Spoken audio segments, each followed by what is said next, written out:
তোমরা সবাই চারপাশটা দেখে বুঝতে পেরে গেছো যে চারপাশটা এতটা অন্ধকার হয়ে গেছে।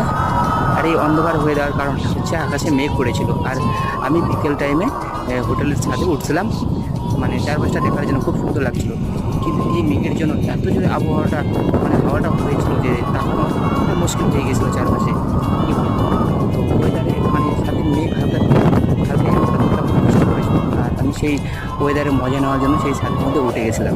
ভাবলাম এই আবহাওয়াটা খুব সুন্দর লাগছিল আমাকে। তো তোমাদেরকেও ভিডিওটা শেয়ার করার জন্য, দেখার জন্য ভিডিও আমি রেকর্ড করে নিয়েছি এবং তোমাদেরকেও সেটা দেখানোর জন্য। কারণ যখন মানে বৃষ্টিটা হয়, সরি আর বৃষ্টি না, মানে আবহাওয়াটা মেঘ করেছিল, ওয়েদারটা মানে মিষ্টি ছিল। কী বলবো তোমাদেরকে, সেই সময় তোমরা যদি সেই ছাদের মধ্যে আসো, সেখান থেকে বাইরের দৃশ্যটা দেখতে এতটা সুন্দর লাগছিল, চারপাশটা অন্ধকার হয়ে গেছিলো, মিটমিট করে লাইট জ্বলছিল দূরে।